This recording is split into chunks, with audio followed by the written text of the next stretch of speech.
Jemaat yang dikasihi Tuhan, pemberita firman beserta penatua dan diaken bertugas mengucapkan selamat hari Minggu bagi Bapak, Ibu, dan Saudara semua. Hari ini kita memasuki hari Minggu ke-25 sesudah Pentakosta, dan kita senantiasa bersyukur karena Tuhan memimpin kita dengan hikmat dan kekuatan tangannya hingga saat ini. Kiranya ibadah yang kita lakukan saat ini berkenan di hadapan Tuhan dan membawa berkat bagi hidup beriman kita. Pemberita firman pada saat ini disampaikan oleh Diaken Abraham Setiawan Sembiring. Jemaat, mari berdiri untuk menyambut firman Tuhan hadir di tengah-tengah persekutuan kita.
Pertolongan kita adalah dalam nama Tuhan yang menjadikan langit dan bumi.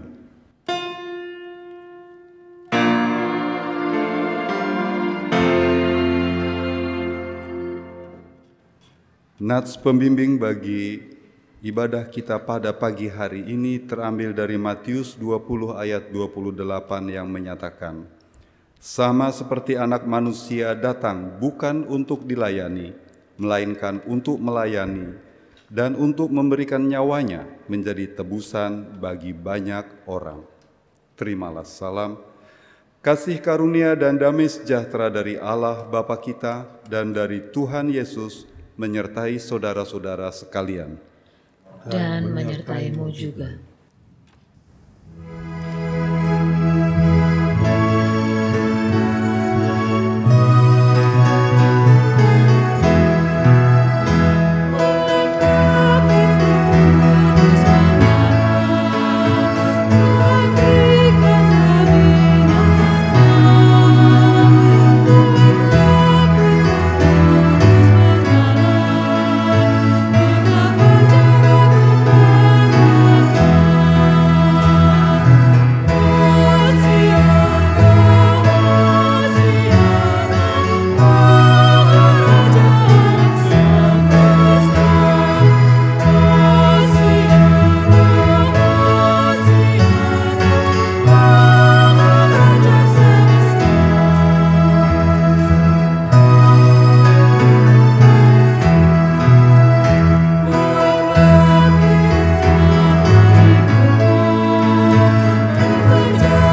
Jemaat dengan rasa sesal dan malu dan dengan kerendahan hati, marilah mengaku akan dosa-dosa kita dan memohon pengampunan daripadanya.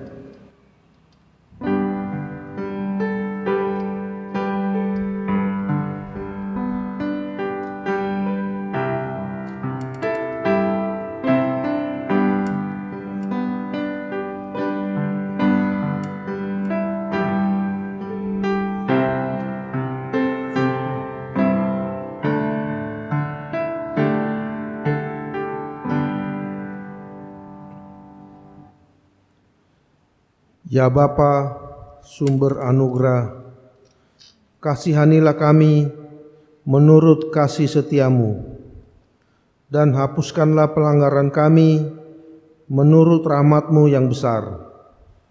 Bersihkanlah kami seluruhnya dari kesalahan kami, dan tahirkanlah kami dari dosa kami. Sebab kami sendiri sadar akan pelanggaran kami. Kami senantiasa bergumul dengan kesalahan kami. Jadikan hati kami tahir ya Allah, dan perbaharuilah batin kami dengan roh yang teguh.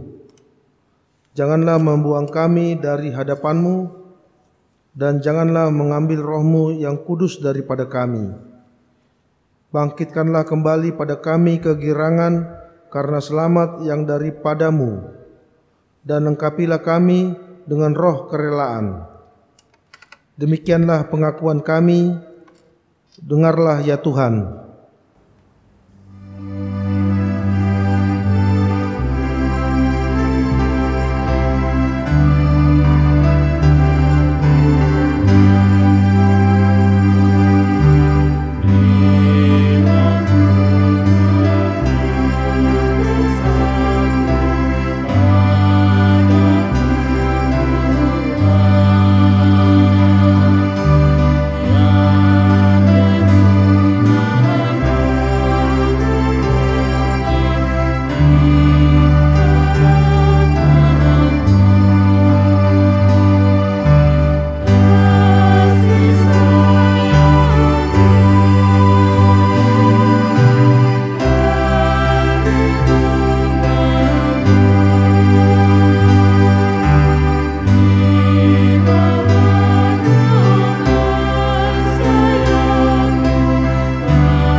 Kepada setiap orang yang telah mengaku dosa dan bertobat, disampaikan berita anugerah pengampunan sebagaimana tertulis dalam Injil Lukas 6 ayat 37 yang menyatakan, "Janganlah kamu menghakimi, maka kamu pun tidak akan dihakimi, dan janganlah kamu menghukum, maka kamu pun tidak akan dihukum.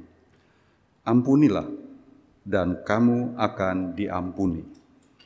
Berdasarkan sabda Tuhan Yesus ini, maka sebagai pelayan Yesus Kristus kami memberitakan bahwa pengampunan dosa telah berlaku dalam nama Bapa dan Anak dan Roh Kudus. Syukur kepada Tuhan. Kepada Tuhan. Amin.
Jemaat, marilah kita bangkit berdiri untuk mendengar perintah hidup baru sebagaimana tertulis dalam surat Galatia 1 ayat 10 hingga 12 yang menyatakan, "Jadi bagaimana sekarang?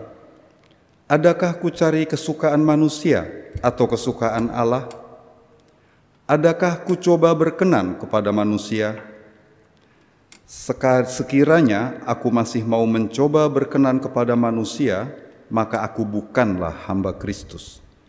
Sebab aku menegaskan kepadamu, saudara-saudaraku, bahwa Injil yang kuberitakan itu bukanlah Injil manusia, karena aku bukan menerimanya dari manusia, dan bukan manusia yang mengajarkannya kepadaku, tetapi aku menerimanya oleh penyataan Yesus Kristus.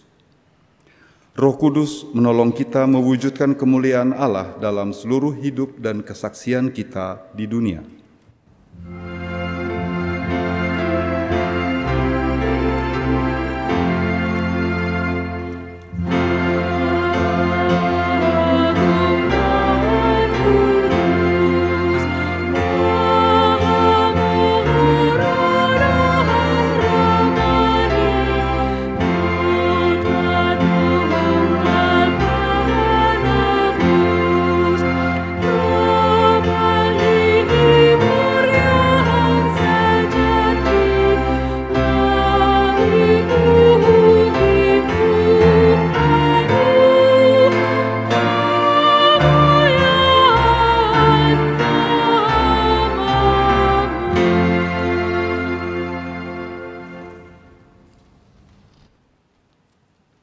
Bapak, Ibu, dan saudara-saudara yang kekasih, sebelum membaca dan memberitakan firman Tuhan, marilah kita memohon bimbingan Roh Kudus, kita berdoa. Ya Roh Kudus, sumber segala hikmat kami, lihatlah kami umat-Mu yang berkumpul, baik di rumah kami masing-masing maupun di gedung gereja ini. Pagi hari ini kami ingin membaca sebagian daripada firman-Mu. Berikanlah kepada kami hikmat-Mu, baik kepada hamba yang akan berbicara, maupun kami semua yang mendengarkan di rumah kami masing-masing. Karena karunia hikmat-Mu itu, ya Roh Kudus, adalah sumber dari makanan rohani kami. Bersabdalah ya Tuhan, karena kami umat-Mu telah siap untuk mendengarkannya. Amin. Jemaat, marilah kita bangkit berdiri untuk mendengar firman Tuhan yang dibacakan dari Alkitab. Haleluya!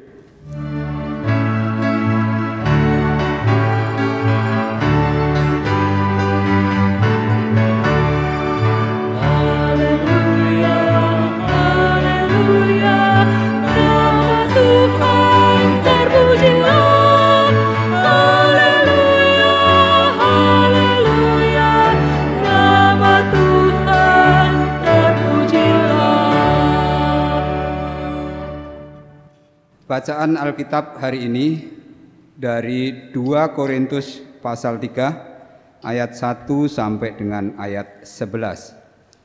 2 Korintus pasal 3 ayat 1 sampai dengan ayat 11 yang menyatakan, adakah kami mulai lagi memujikan diri kami, atau perlukah kami seperti orang-orang lain menunjukkan surat pujian kepada kamu atau dari kamu?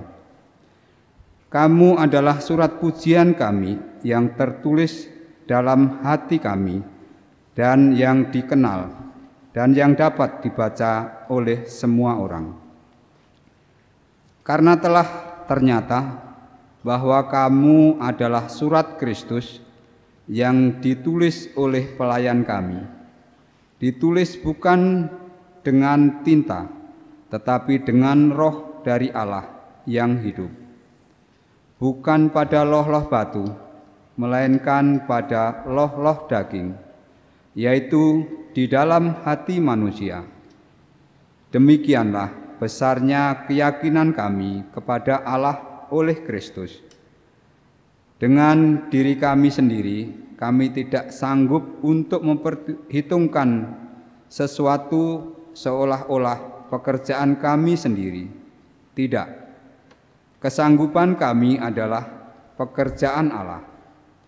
Ialah membuat kami juga sanggup menjadi pelayan-pelayan dari suatu perjanjian baru yang tidak terdiri dari hukum yang tertulis, tetapi dari Roh, sebab hukum yang tertulis mematikan, tetapi Roh menghidupkan. Pelayanan yang memimpin kepada kematian terukir dengan huruf pada loh-loh batu. Namun demikian kemuliaan Allah menyertainya waktu ia diberikan. Sebab sekalipun pudar juga, cahaya muka Musa begitu cemerlang, sehingga mata orang-orang Israel tidak tahan menatapnya. Jika pelayanan itu datang dengan kemuliaan yang demikian, tetap betapa lebih besarnya lagi kemuliaan yang menyertai pelayanan Roh. Sebab jika pelayanan yang memimpin kepada penghukuman itu mulia, betapa lebih mulianya lagi pelayanan yang memimpin kepada pembenaran. Sebenarnya apa yang dahulu dianggap mulia, jika dibandingkan dengan kemuliaan yang mengatasi segala sesuatu ini sama sekali tidak mempunyai arti. Sebab jika yang pudar itu disertai dengan kemuliaan, betapa lebihnya lagi yang tidak pudar itu disertai kemuliaan. Demikian pembacaan Alkitab. Hendaklah firman Tuhan dengan segala kekayaannya diam di antara kamu, dan ucaplah syukur kepada Allah.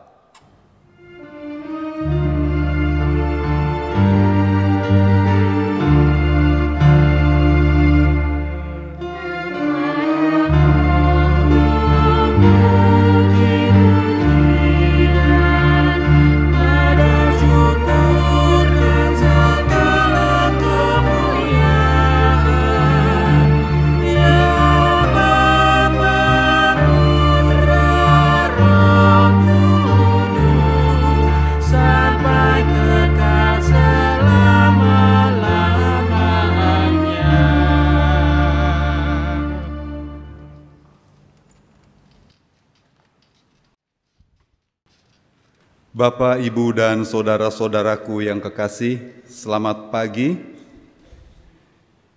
Kita telah membaca sebagian daripada firman Tuhan dalam ibadah kita pada pagi hari ini, yaitu 2 Korintus 3 ayat 1 hingga 11. Apabila kita melihat perikop yang kita baca ini, maka nampak ada dua bagian di situ, yaitu pasal 3 ayat 1 sampai dengan 5, kemudian ayat ke-6 sampai dengan 11. Perikop yang kita baca ini adalah merupakan jawaban Rasul Paulus atas dua pernyataan jemaat Korintus.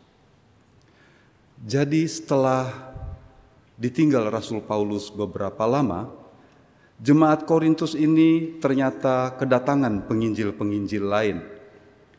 Yang mana penginjil-penginjil lain ini memperkenalkan diri mereka dengan menunjukkan surat rekomendasi, atau di sini disebut surat pujian, atau semacam sertifikat kerasulan. Dan jemaat Korintus cukup heran dengan hal ini. Lalu para penginjil ini mengabarkan berita sukacita tentang Yesus Kristus dengan menggunakan kitab Taurat.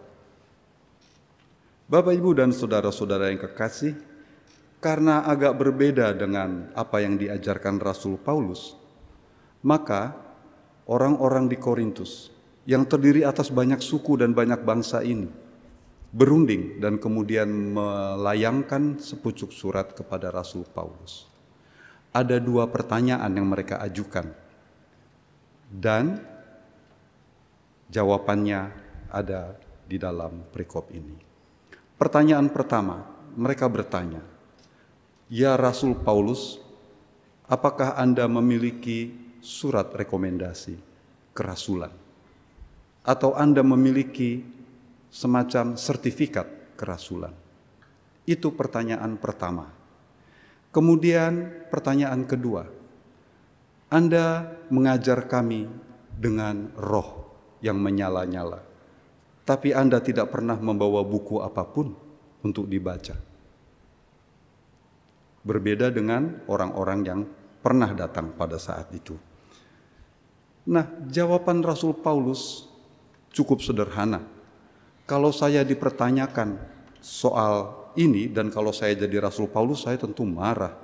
Saya yang mendirikan kalian, kok kalian masih tanya-tanya soal sertifikat atau surat kepujian atau surat rekomendasi segala macam.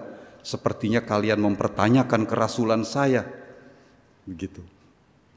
Bapak, Ibu, dan saudara-saudara yang kekasih, jawaban Rasul Paulus adalah jawaban orang yang sangat sabar. Rasul Paulus berkata bahwa saya tidak perlu surat yang seperti itu, karena keadaan hidupmu yang baik itu, jemaat yang ada di Korintus ini adalah bukti akan kerasulan saya. Secara singkat dapat dikatakan demikian, Bapak Ibu. Nanti kita kembali kepada ayat 1 sampai dengan 5. Yang akan agak sulit adalah ayat berikutnya, ayat 6, 7, 8 hingga 11. Di sini Paulus menjawab bahwa saya tidak perlu menyampaikan pekabaran Injil dengan buku, apalagi dengan hukum Taurat. Paulus menjawab dengan sangat diplomatis. Dari jawabannya Rasul Paulus sama sekali tidak ada menyebutkan kata Taurat, karena Rasul Paulus tidak ingin menyinggung teman-temannya para rabi-rabi Yahudi yang mengajar agama Yahudi. Tapi Rasul Paulus secara agak tersamar berkata demikian, "Sebab hukum yang tertulis itu mematikan, tetapi roh menghidupkan." Maksud Rasul Paulus, aku mengajar kalian dengan menggunakan roh Allah. Roh Kristus yang ada padaku. Sedangkan orang-orang yang mengajar hukum Taurat hasilnya akan mematikan. Mengapa dikatakan Rasul Paulus bahwa hukum Taurat itu mematikan? Rasul Paulus sebagai mantan orang Farisi, dia adalah salah seorang Yahudi dari mazhab Farisi. Tujuan hidupnya adalah meluruskan ajaran hukum Taurat. Jadi Rasul Paulus, dia juga adalah orang terpandai dari Imam Gamaliel pada masa lalunya. Dia tugasnya adalah seperti polisi syariah di daerah Aceh. Dia mengawasi semua praktek hidup umat Yahudi. Siapa yang melanggar, dia bawa ke Sanhedrin, pengadilan agama, untuk dihukum cambuk berapa kali atau dipukul rotan berapa kali. Itu adalah pekerjaan Rasul Paulus sebelum dia berpihak kepada Tuhan Yesus. Bapak, Ibu, dan Saudara yang kekasih, Rasul Paulus ternyata melihat bahwa pelaksanaan hukum Taurat di lapangan itu ternyata sangat sulit. Hukum Taurat tidak dimaknai dengan benar oleh orang Yahudi. Sebagaimana Rasul Paulus telah pelajari, bahwa Rasul Paulus mempelajarinya dengan sangat detail tentang hukum Taurat. Bahwa inti hukum Taurat itu adalah kasih, sebagaimana yang diucapkan Yesus di kitab Injil.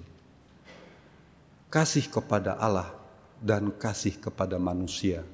Sedangkan orang-orang Yahudi pada zaman itu hanya sibuk dengan apa-apa yang lahiriah, tentang sunat, tentang puasa, tentang hari Sabat, tentang berpantang makan ini dan itu. Dan kalau kamu makan dan minum, jangan duduk sama orang-orang tidak bersunat, mereka kafir, najis, kamu harus pindah meja.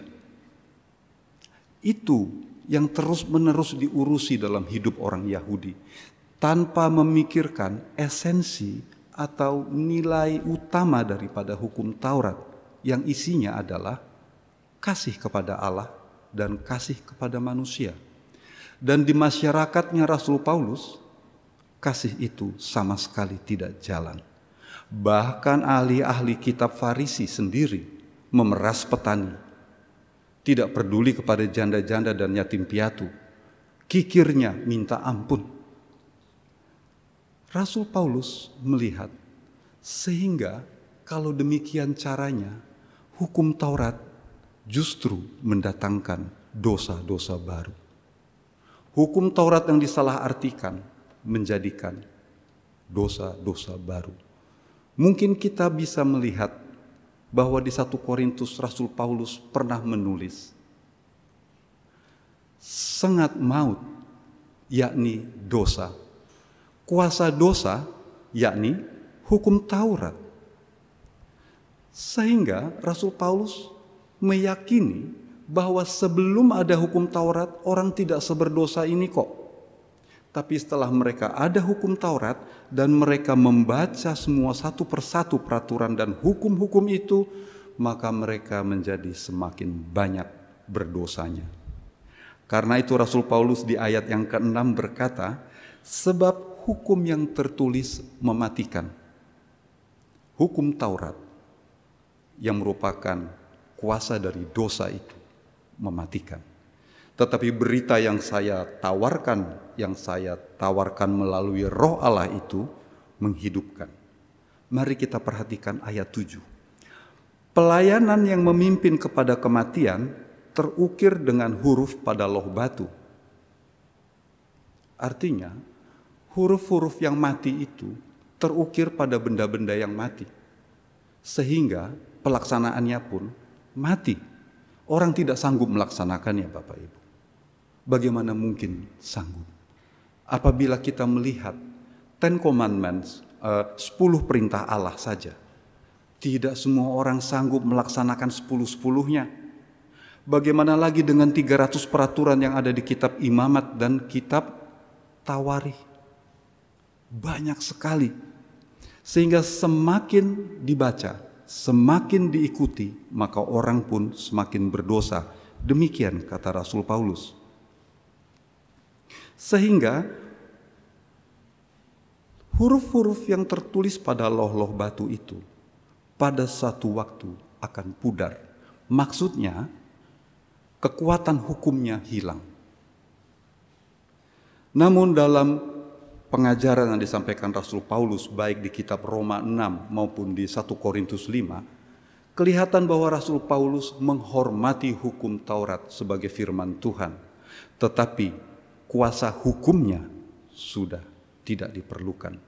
Karena gara-gara hukum, peraturan, manusia justru berdosa.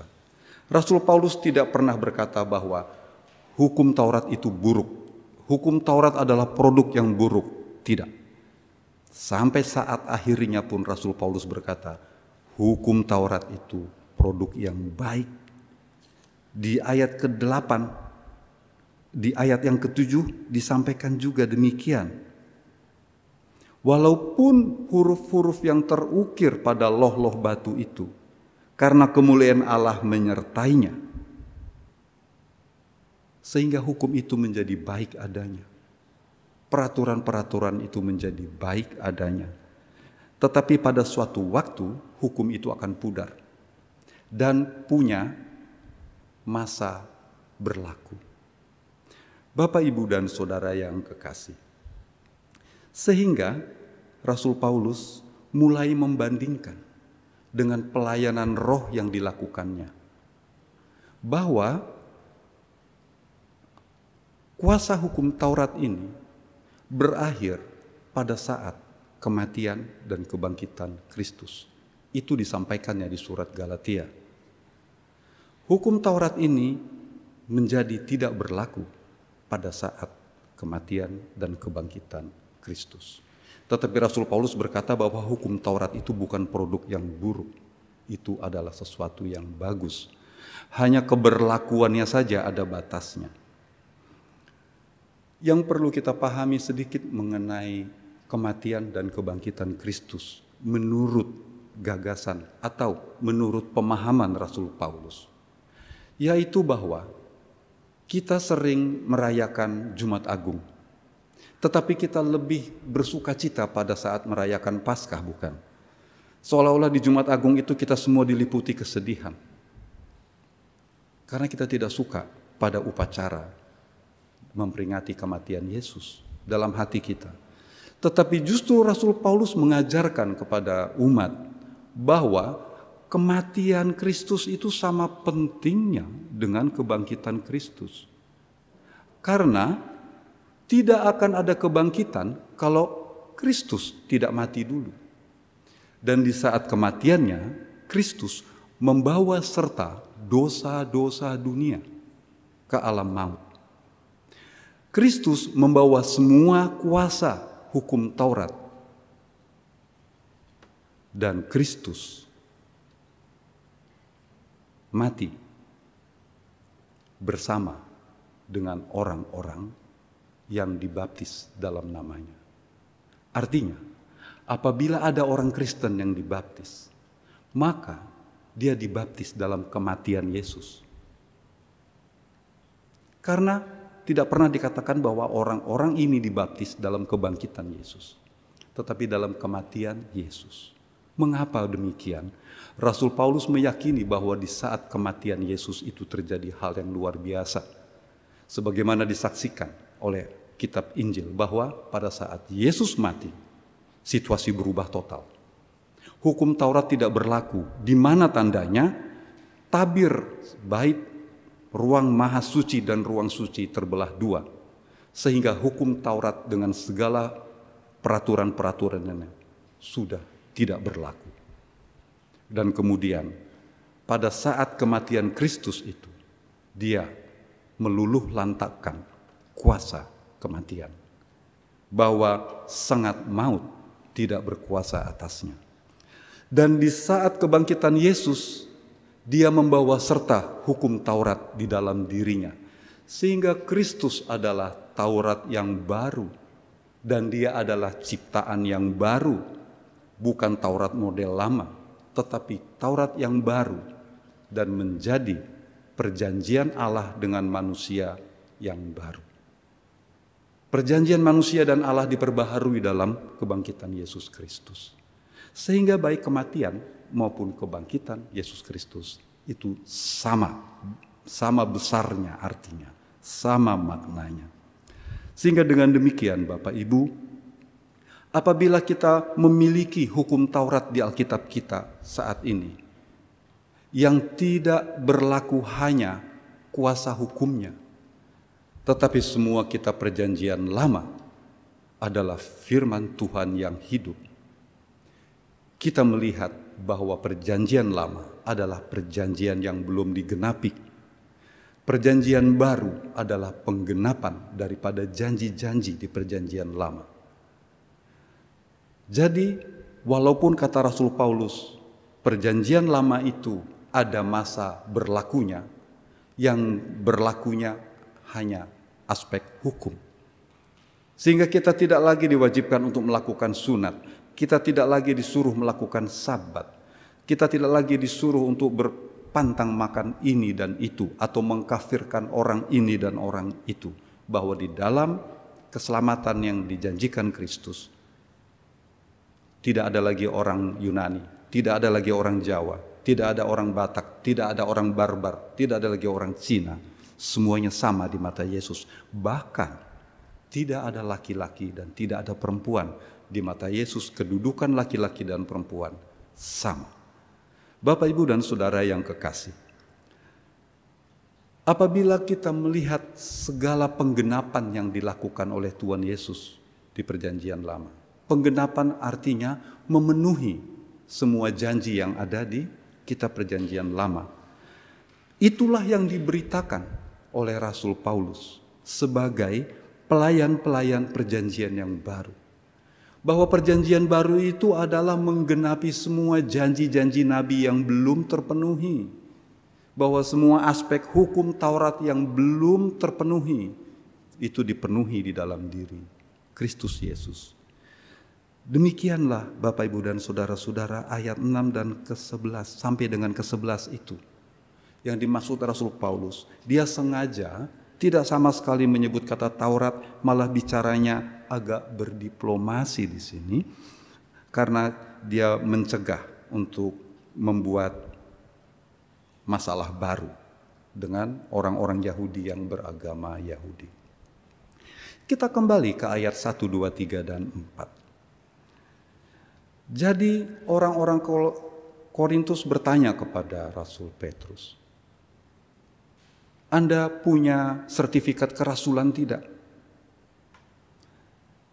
Rasul Petrus menjawabnya, kamulah sertifikat kerasulan saya. Kamulah bukti dari keberhasilan pelayanan saya. Walaupun saya tidak boleh memegahkan diri, karena kamu telah jadi umat yang begitu baik, umat yang patut diteladani. Dan Rasul Paulus sangat memuji usaha, ketekunan, dan pengharapan orang-orang Korintus ini. Ini sebetulnya Rasul Paulus menganalogikan jemaat ini sebagai surat Kristus yang terbuka. Walaupun sebetulnya ini lebih dekat dengan perumpamaan Yesus yang berkata, setiap pohon dikenal dari buah-buahnya. Apabila Rasul Paulus adalah pohon mangga, maka jemaat Korintus adalah buah mangga yang harum baunya dan manis rasanya. Tetapi Rasul Paulus mungkin lupa dengan pohon mangga, sehingga dia sedang menulis surat, lalu dia mengingat bahwa kamulah surat yang terbuka itu.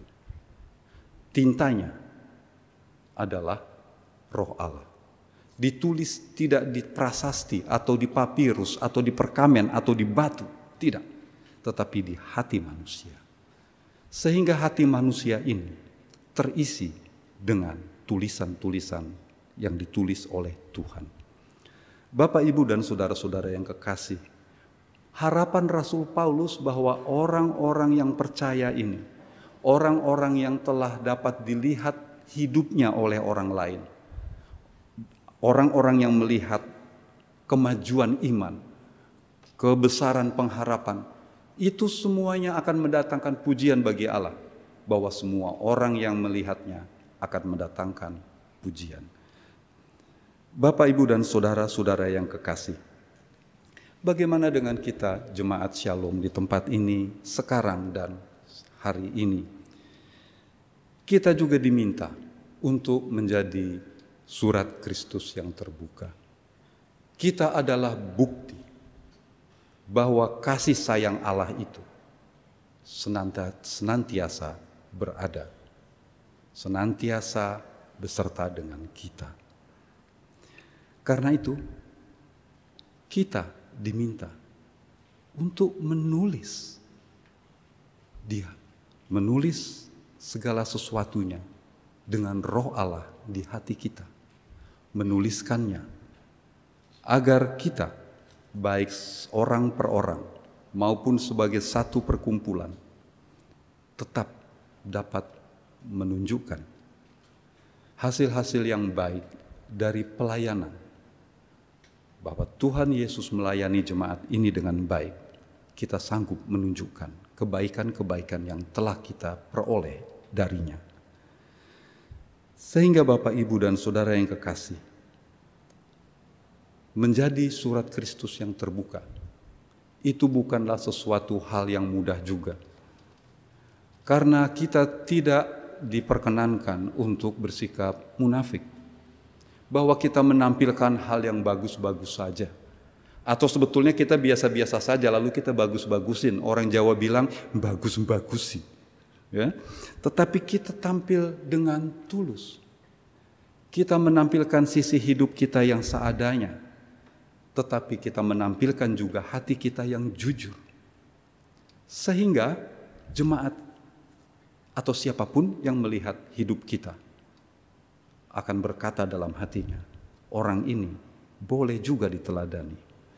Jadi Bapak, Ibu, dan saudara-saudara, apabila semua orang di jemaat kita memiliki sikap yang demikian, maka jemaat kita Shalom ini tentu apabila dilihat oleh orang luar, dan orang luar akan memuji Tuhan, sungguh jemaat Shalom dapat diteladani. Demikianlah Bapak, Ibu, dan saudara yang kekasih, kiranya Roh Allah yang senantiasa memampukan kita untuk menjadi surat Kristus yang terbuka itu terus setiap hari memperbaharui diri kita, bahwa kita selalu bertekad bahwa saya hari ini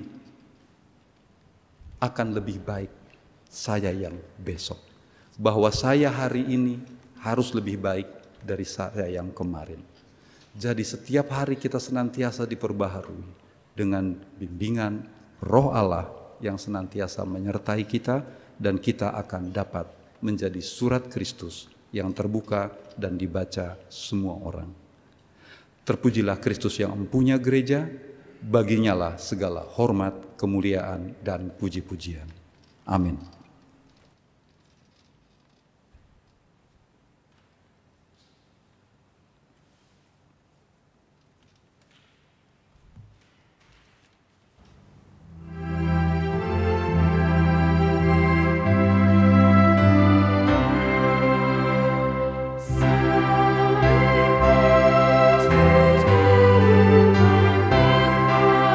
Sepanjang zaman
Bapak, Ibu, dan Saudara yang kekasih, bersama-sama orang percaya di segala abad dan tempat, marilah kita bangkit berdiri untuk mengaku iman menurut pengakuan iman rasuli. Dengan hati dan mulut masing-masing berkata, Aku percaya kepada Allah, Bapa yang Maha Kuasa, Halik langit dan bumi, dan Yesus Kristus Putranya yang tunggal, Tuhan kita, yang dikandung daripada Roh Kudus, lahir dari anak darah Maria, yang menderita di bawah pemerintahan Pontius Pilatus, disalibkan, mati dan dikuburkan, turun ke dalam kerajaan maut. Pada hari yang ketiga, bangkit pula dari antara orang mati, naik ke sorga, duduk di sebelah kanan Allah, Bapa yang Maha Kuasa, dan akan datang dari sana untuk menghakimi orang yang hidup dan yang mati. Aku percaya kepada Roh Kudus, gereja yang kudus dan am, persekutuan orang kudus, pengampunan dosa, kebangkitan daging, dan hidup yang kekal.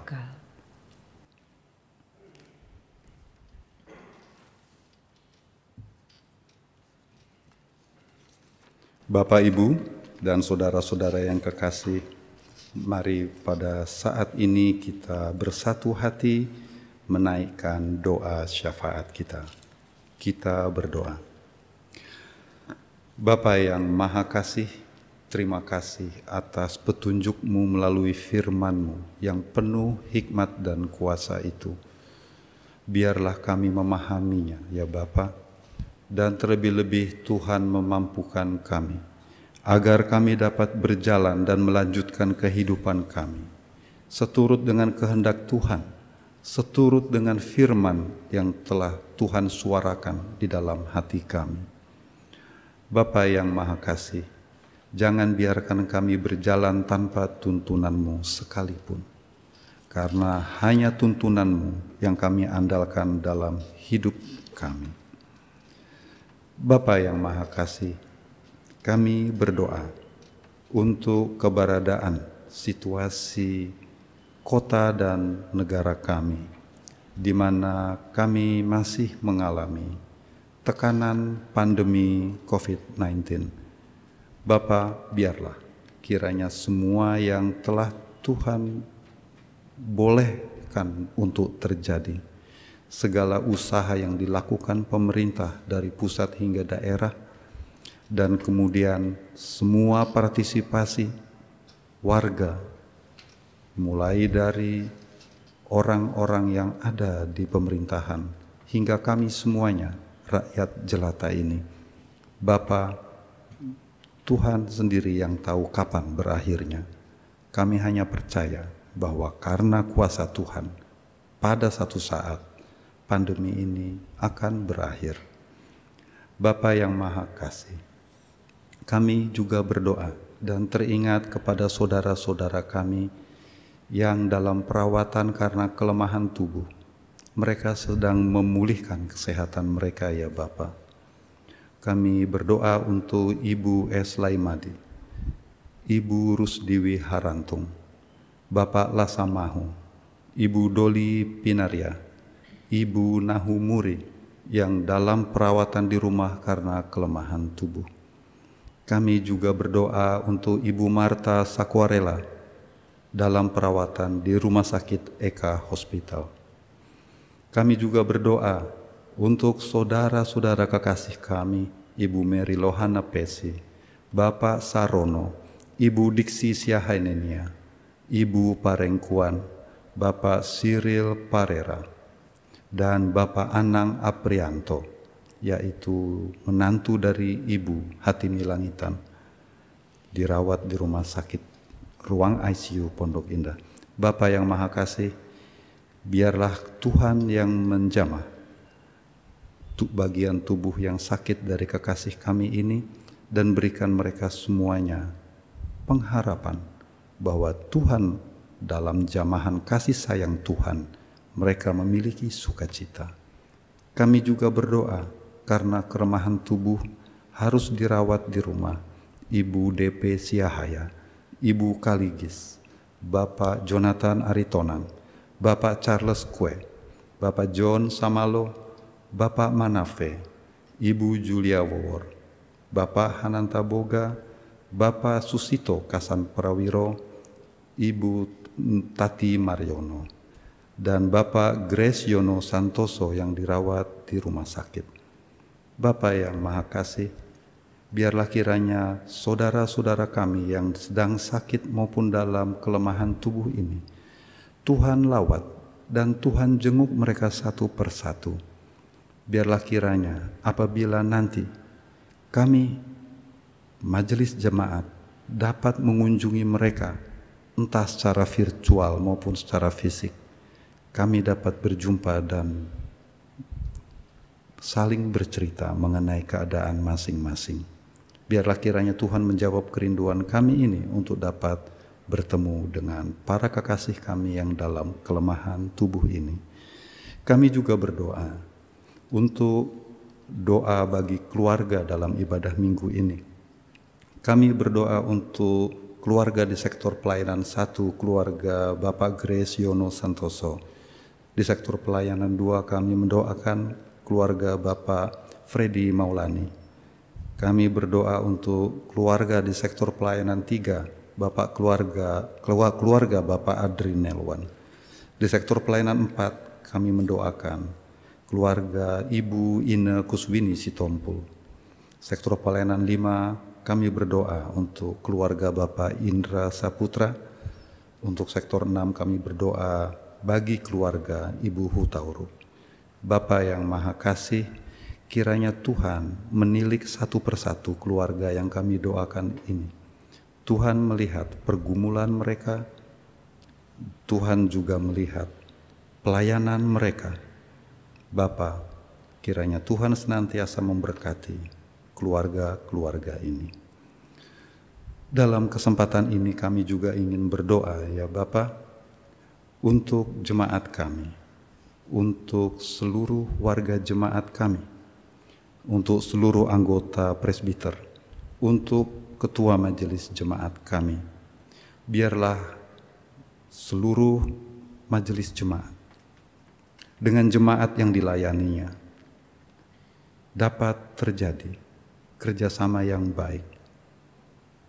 Biarlah kiranya pelayanan yang kami lakukan Tuhan berkati. Tidak untuk menyenangkan jemaat saja, tetapi untuk menyenangkan hati Tuhan. Bapa yang Maha Kasih, kami juga berdoa untuk kami semua yang sedang berdoa ini. Ada di antara kami yang belum Tuhan jawab kerinduannya. Mungkin ada di antara kami yang masih memiliki banyak pergumulan dalam hidupnya. Bapa, dengarkanlah.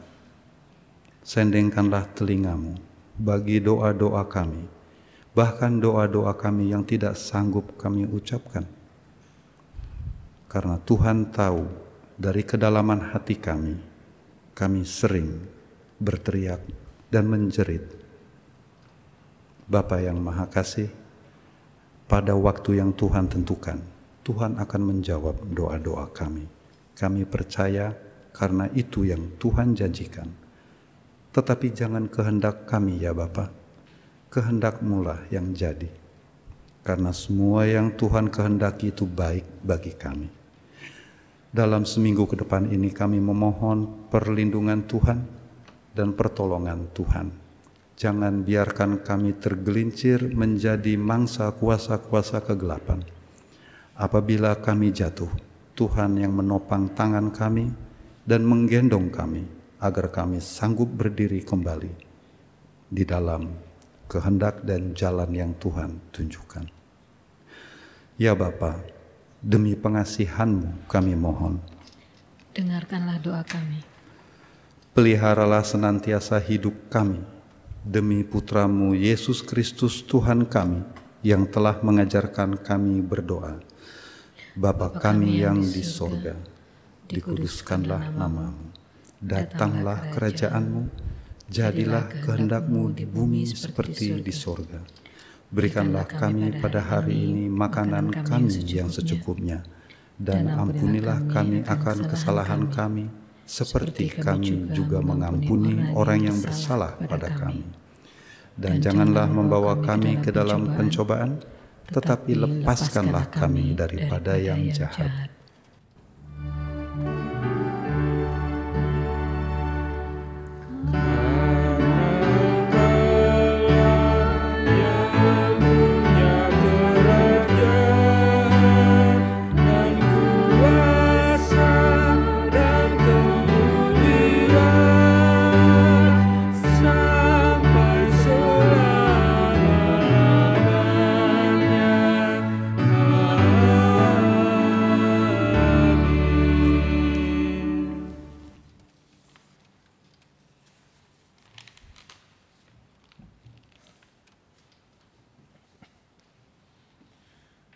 Jemaat Tuhan, kini saatnya kita memberikan persembahan syukur bagi Tuhan.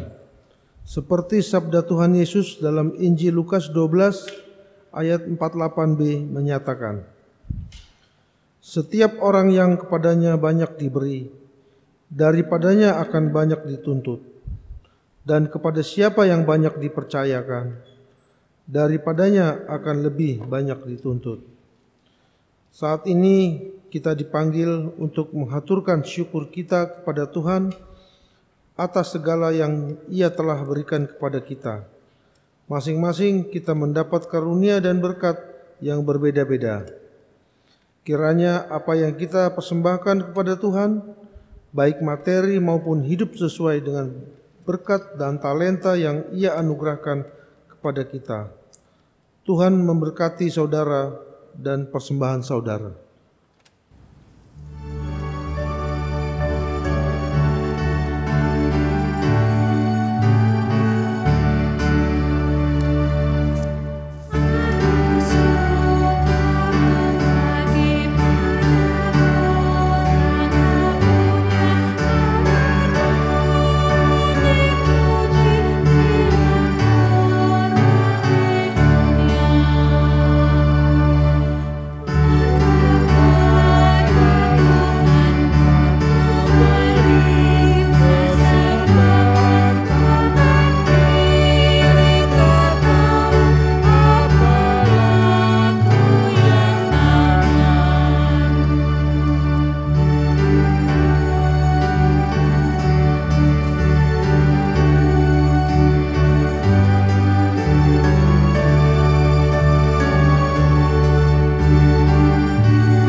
Jemaat yang diberkati Tuhan, mari berdiri untuk menyerahkan persembahan ini kepada Tuhan dalam doa syukur.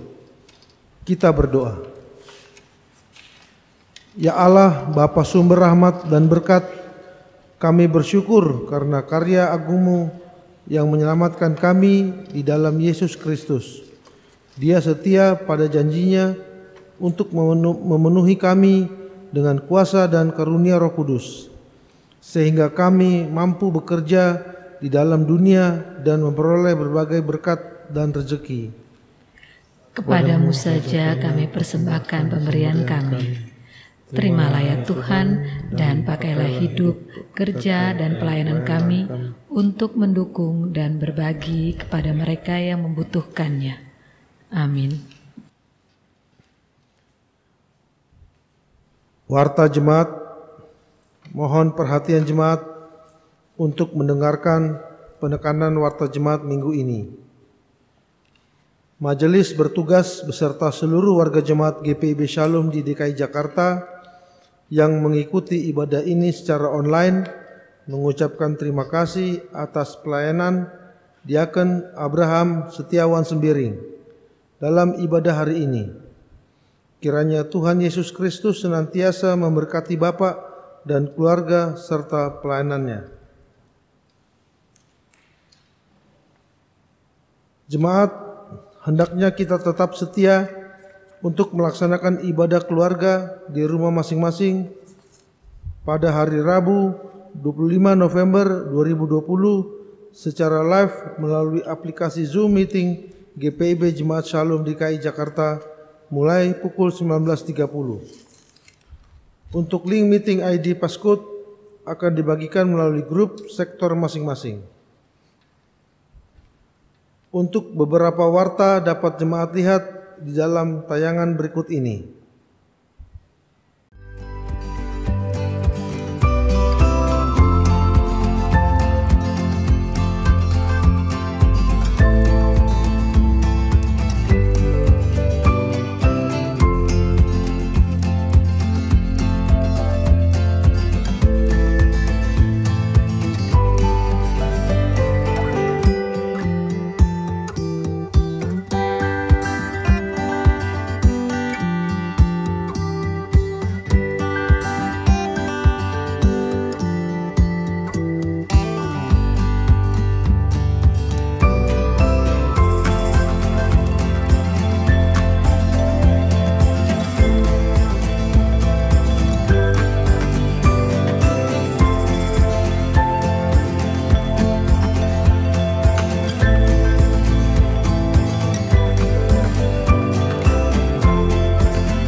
Terima kasih atas persembahan warga jemaat maupun simpatisan untuk menunjang pelayanan, kesaksian, dan persekutuan di GPIB Jemaat Shalom di DKI Jakarta.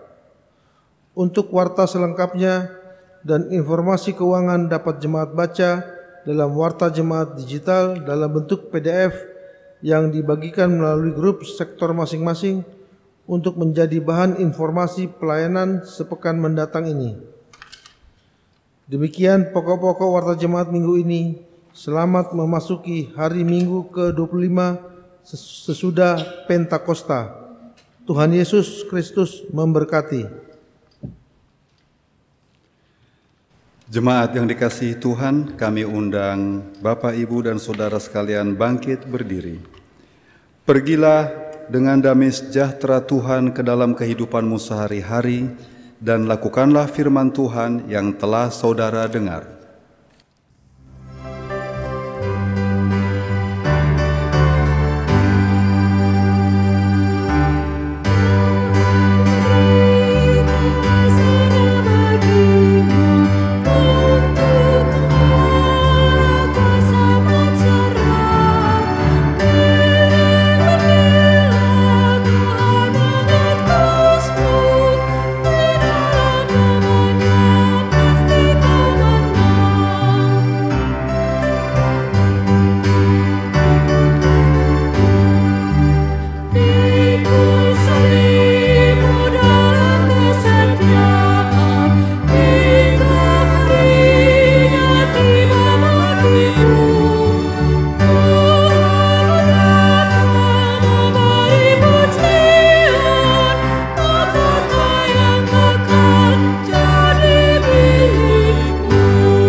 Arahkanlah hati dan pikiran saudara-saudara sekalian kepada Tuhan, serta terimalah berkat-Nya.